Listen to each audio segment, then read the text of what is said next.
بسم اللہ الرحمن الرحیم۔ آج کی ویڈیو کا عنوان ہے کہ قارون کی بدماشیت عبرتناک انجام۔ قارون حضرت موسیٰ علیہ السلام کے چچا یسر کا بیٹا تھا، بہت ہی شکیل اور خوبصورت آدمی تھا، اسی لیے لوگ اس کے حسن و جمال سے متاثر ہو کر اس کو منور کہا کرتے تھے۔ اس کے ساتھ ساتھ اس میں یہ کمال بھی تھا کہ وہ بنی اسرائیل میں تورات کا بہت بڑا عالم اور بہت ہی ملنسار اور بااخلاق انسان تھا۔ یعنی تورات جو ہے نا، حضرت موسیٰ علیہ السلام پر جو نازل ہوئی تھی تورات، اس کا وہ بڑا عالم تھا، قاری تھا، اور لوگ اس کا بہت ہی ادب احترام کیا کرتے تھے۔ لیکن بے شمار دولت اس کے ہاتھ آتے ہی اس کے پاس بہت دولت آ گئی، تو جیسی دولت آئی نا، اس کے لاد میں ایک دم تغیر پیدا ہو گیا، یعنی تبدیلی پیدا ہو گئی، اور سامری کی طرح منافق ہو گیا۔ سامری کی طرح سامری تھا نا، سامری وہ تھا جب موسیٰ علیہ السلام کو پر نبوت لینے کے آئے تھے، پیچھے سامری نے بچھڑا بنا کر پوجا شروع کر دی، لوگوں کو پیچھے لگا لیا۔ وہ سامری کی مثال آ رہی ہے کہ سامری کی طرح منافق ہو کر حضرت موسیٰ علیہ السلام کا بہت بڑا دشمن ہو گیا اور اعلیٰ درجے کا متکبر و مغرور ہو گیا۔ یعنی ایک تورات کا عالم کاری جو تورات موسیٰ علیہ السلام پر نازل ہوئی تھی، اسی تورات کا عالم کاری ہو کر نبی کے خلاف ہو گیا، حضرت موسیٰ علیہ السلام کے خلاف ہو گیا۔ جب زکوٰۃ کا حکم نازل ہوا تو اس نے حضرت موسیٰ علیہ السلام کے روبرو عہد کیا کہ وہ اپنے تمام مالوں میں سے 1000واں حصہ زکوٰۃ نکالے گا، مگر جب اس نے مالوں کا حساب لگایا تو ایک بہت بڑی رقم زکوٰۃ کی نکلی۔ یعنی وہ اس کے پاس اتنا مال تھا کہ کافی زکوٰۃ بھی کافی بن گئی، کافی نکلی جب نکالی تو یہ دیکھ کر اس پر ایک دم حرص و بخل کا بھوت سوار ہو گیا۔ جب اس نے دیکھا نا کہ اتنی زکوٰۃ نکلی ہے، یہ مجھے دینی پڑے گی، تو وہ لالچ میں آ گیا، اور وہ نہ صرف زکوٰۃ کا منکر ہو گیا بلکہ عام طور پر بنی اسرائیل کو بہکانے لگا کہ حضرت موسیٰ علیہ السلام سے بہانے تمہارے مالوں کو لے لینا چاہتے ہیں، یعنی بلکہ خود گمراہ نہ ہوا، لوگوں کو گمراہ کرنے لگ گیا کہ یہ تو فضول چیز ہے، یہ آپ کو آپ کے مال سے آنے لگا ہے، یہ کوئی قانون وغیرہ کی شرح نہیں ہے، اس طرح کی باتیں کرنے لگا۔ جہاں تک کہ حضرت موسیٰ علیہ السلام سے لوگوں کو برگشتہ کرنے کے لیے اس خبیث نے یہ گندی اور گنہونی چال چلی کہ ایک عورت کو بہت زیادہ مال و دولت دے کر مادہ کر لیا کہ وہ آپ پر بدکاری کا الزام لگائے، یعنی آپ کو بدنام کرنے لگا کہ ایک عورت کو ساتھ منا لیا، گٹ سے کر لیا کہ تم الزام لگا دے موسیٰ علیہ السلام، اس نے مجھ سے یہ کیا یہ کیا۔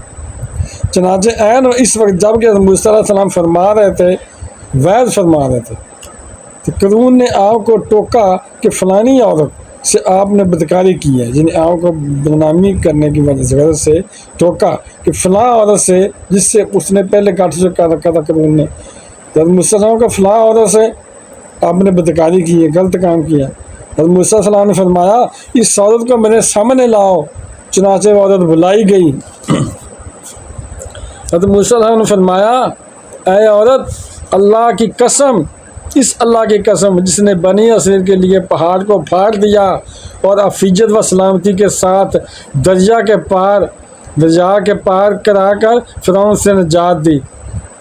سچ سچ کہہ دے کہ واقعہ کیا ہے۔ حضرت موسیٰ علیہ السلام نے پوچھا کہ سچ بتا کیا واقعہ ہے، جھوٹ ہے کہ سچ ہے۔ حضرت موسیٰ علیہ السلام کے جلال سے عورت سہم کر کانپنے لگی۔ جب حضرت موسیٰ علیہ جلال میں آئے نا تو وہ عورت کانپنے لگی، وہ جھوٹی تھی نا اس لیے، اور اس نے مجمع عام میں صاف صاف کہہ دیا کہ اے اللہ کے نبی، مجھ کو قارون نے کسی دولت دے کر آپ پر بہتان لگانے کا مادہ کیا تھا۔ عورت نے سچ بول دیا، ڈر گئی، کہنے لگی کہ اس قارون نے مجھے دولت دے کر، دولت کا بہانہ لگا کر مجھے دے کر کہا کہ جھوٹ بول دو، الزام لگا دو، اس نے مجھے کہا تھا قارون نے۔ اس وقت حضرت موسیٰ علیہ السلام ابدیدہ ہو گئے، حضرت موسیٰ علیہ السلام رونے لگ گئے، آنکھوں میں آنسو آ گئے، سجدہ شکر میں گر پڑے، اور بحال سجدہ آپ نے دعا مانگی کہ یا اللہ قارون پر اپنا قہر و غضب نازل فرما۔ جب آپ کو پتہ چلا نا کہ اس نے جھوٹا الزام لگایا تو یہ جھوٹا ہو گیا، ثابت ہو گیا، پھر آپ نے اس کو بد دعا دی دعا کی اللہ تعالیٰ سے اس پر قہر نازل فرما۔ پھر آپ نے مجمع سے فرمایا جو قرون کا ساتھی ہو وہ قرون کے ساتھ ٹھہرا رہے، اور جو میرا ساتھی ہے وہ قرون سے جدا ہو جائے، وہ قرون سے الگ ہو جائے، میرے ساتھ آ جائے۔ چنانچہ 2 خبیثوں کے تمام بانی اسرائیل قرون سے الگ ہو گئے۔ یہ 2 بندے رہ گئے، ایک قرون تھے، ایک اور تھا، باقی سارے حضرت موسیٰ علیہ السلام کے پاس آ گئے۔ حضرت موسیٰ علیہ السلام نے زمین کو حکم دیا، اس کے بعد حضرت موسیٰ علیہ السلام نے زمین کو حکم دیا کہ اے زمین تو اس کو پکڑ لے، قرون کو پکڑ لے، تو قرون ایک دم گھٹنوں تک زمین میں دھنس گیا۔ جب حضرت موسیٰ علیہ السلام نے زمین کو حکم دیا نا اس قرون کو پکڑ لے، تو زمین نے اسے اپنے اندر دسا لیا۔ یہ دیکھ کر قرون رونے اور بلبلانے لگا، پھر رونے لگا، چیخنے لگا اور قرابت رشتہ داری کا واسطہ دینے لگا۔ پھر واسطے دینے لگ گیا کہ میں آپ کا تو چچے کا بیٹا ہوں، تو میں آپ کا رشتے دار ہوں، مجھے معاف کر دے، مجھے چھوڑ دے۔ مگر آپ نے کوئی التفات نہ فرمایا، آپ نے کچھ اثر نہ کیا، یہاں تک کہ وہ بالکل زمین میں دھنس گیا۔ 2 منحوس آدمی جو قرون کے ساتھی ہوئے لوگوں سے کہنے لگے کہ حضرت موسیٰ علیہ السلام نے قرون کو اس لیے دھنسا دیا ہے کہ قرون کے مکان اس کے خزانوں پر خود قبضہ کر لیں۔ تو آپ نے اللہ تعالیٰ سے دعا مانگی کہ قرون کا مکان اور خزانہ بھی زمین میں دھنسا دے۔ جب 2 قرون کے ساتھیوں نے کہا نا کہ حضرت موسیٰ علیہ السلام نے قرون کو اس لیے زمین میں دھنسایا اس کا جو مال متاع سارا کچھ لے لے، اس کی وجہ سے پھر دعا مانگی حضرت موسیٰ علیہ السلام نے کہ اس کا جو مال ہے نا، جس کو کہہ رہے ہیں میرے لالچ کا تانا دے رہے ہیں، لالچ بننے کا، تو وہ اس کا مال بھی زمین میں دھنسا دے۔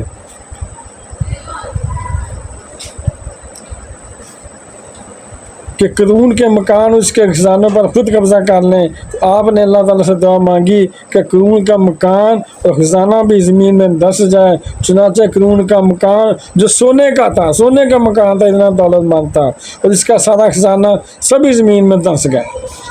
اللہ تعالیٰ کا ارشاد ہے کہ ہم نے قرون کو اپنے اتنے خزانے دیے تھے، یعنی قرون کو اتنے خزانے دیے تھے کہ ان خزانوں کی کنجیاں کا مضبوط اور طاقتور جماعت بمشکل اٹھا سکتی تھی۔ یعنی اتنے خزانے دیے تھے کہ وہ خزانوں کی جو چابیاں تھیں نا وہ اونٹ اٹھاتے تھے، وہ آدمی بہت زیادہ آدمی اٹھاتے تھے، اتنی چابیاں تھیں زیادہ۔ قرآن میں ہے اِنَّا قَرُونَ كَانَ مِن قَوْمِ مُوسَىٰ فَبَغَىٰ عَلَيْهِمْ وَآتَيْنَاهُ مِنَ الْكُنُوزِ مَا إِنَّ مَفَاتِحَهُ لَتَنُوءُ بِالْعُصْبَةِ أُولِي الْقُوَّةِ۔ بے شک قرون حضرت موسیٰ علیہ السلام کی قوم میں سے تھا، پھر اس نے ان پر ظلم کیا، اور ہم نے اس کو اتنے خزانے دیے تھے جن کی کنجیاں کی طاقتور جماعت پر بھاری تھیں۔ حضرت موسیٰ علیہ السلام نے قرون کو جو نصیحت فرمائی وہ یہ ہے، جس قرآن مجید نے بیان فرمایا ہے، اسی خیر خواہی والی نصیحت کو سن کر قرون حضرت موسیٰ علیہ السلام کا دشمن ہو گیا۔ یعنی ہر دور میں نبی کے ساتھ دشمن ہوتے رہے۔ جیسے رسول پاک صلی اللہ علیہ وسلم کے دور میں ابو جہل تھا، حضرت موسیٰ علیہ السلام کے دور میں فرعون تھا، حضرت ابراہیم علیہ السلام کے نمرود تھا۔ اسی طرح ہر دور میں ایک ابو جہل ہوتا ہے، شبی جولی کہو سب کو، یہ دشمن ہوتا ہے اسلام کا۔ قرون جو قاری ہو کر، تدار کا قاری ہو کر وہ دشمن بن گیا۔ غور کیجئے کہ کتنی مخلصانہ اور کس قدر پیاری نصیحت ہے جو موسیٰ علیہ السلام کے ساتھ ساتھ ساری قوم قرون کو سناتی رہی کہ اذ قال اللہ قومہ لا تفرح ان اللہ لا يحب الفرحین وابتغ فیما آتاک اللہ الدار الآخرۃ ولا تنس نصیبک من الدنیا واحسن کما احسن اللہ الیک ولا تبغ الفساد فی الارض۔ ترجمہ ہے، جب قرون سے اس قوم نے کہا، جب قرون سے اس کی قوم نے کہا کہ اترا کر مت چل، اترا کر مت چل، اترا کر مطلب نخرے سے اکڑ کر، اترا کر غرور سے مت چل، بے شک اللہ اترانے والوں کو پسند نہیں کرتا، جو اللہ ہے نا وہ اکڑنے والوں کو پسند نہیں کرتا، اور جو مال اللہ نے تجھے دیا ہے اس سے آخرت کا طلب کر، اور دنیا میں اپنا حصہ نہ بھول، اور احسان کا جیسا کہ اللہ نے تجھ پر احسان فرمایا ہے، جن لوگوں پر احسان فرمایا جیسے اللہ نے تم پر احسان فرمایا ہے، اور زمین میں فساد مت تلاش کر، اور زمین میں فساد برپا نہ کر۔ قارون نے اپنے مال کے گھمنڈ میں، یعنی اپنے مال و متاع کے غرور میں، اس مخلصانہ نصیحت کو ٹھکرا دیا۔ حضرت موسیٰ علیہ السلام کی نصیحت کو اس نے ٹھکرا دیا، اور خوب بن سمجھ کر تکبر اور غرور سے اتراتا ہوا قوم کے سامنے آیا، اور حضرت موسیٰ علیہ السلام کی بدگوئی اور ایذا ثانی کرنے لگا۔ اس کا نتیجہ کیا ہوا، اس کو قرآن کی زبان سے سنیے، اور خدا کی اس قاہرانہ گرفت پر خوف الہی ٹھہراتے رہیے۔ اللہ اکبر، ارشاد باری تعالیٰ ہے، فَخَسَفْنَا بِهِ وَبِدَارِهِ الْأَرْضَ فَمَا كَانَ لَهُ مِنْ فِئَةٍ يَنْصُرُونَهُ مِنْ دُونِ اللَّهِ وَمَا كَانَ مِنَ الْمُنتَصِرِينَ۔ تو ہم نے اس کو اور اس کے گھر کو زمین میں دنسا دیا، اس کے پاؤں کوئی جماعت نہ تھی، اس کے پاس کوئی جماعت نہ تھی کہ اللہ کے عذاب سے بچانے میں اس کی مدد کرتی، اور وہ کوئی بدلہ نہ لے سکا۔ عبرتناک واقعہ ہمیں یہ درس سے ہدایت دیتا ہے کہ اگر اللہ تعالیٰ مال و دولت عطا فرمائے، اس فرض کو لازم جانے کہ اس اپنے موال کی زکوٰۃ ادا کرتا رہے، اور ہرگز اپنے مال و دولت پر غرور اور گھمنڈ نہ کرے اور اترائے نہ، کیونکہ اللہ تعالیٰ ہی دولت دیتا ہے، جب چاہتا ہے پل بھر میں دولت چھین بھی لیتا ہے۔ اللہ ہی دولت دیتا ہے اور اللہ ہی چھین لیتا ہے۔ ہر وقت اس کا دھیان رکھتے ہوئے تواضع و انکساری کی عادت رکھیے، اور ہرگز کبھی انبیاء و اولیاء و صالحین کی عزت ثانی و بدگوئی نہ کرے کہ ان مقبولان بارگاہی کی دعا اور بد دعا سے وہ ہو جایا کرتا ہے، جس کا لوگ تصور و خیال بھی نہیں کرتے۔ بہن بھائیو، بیٹیوں،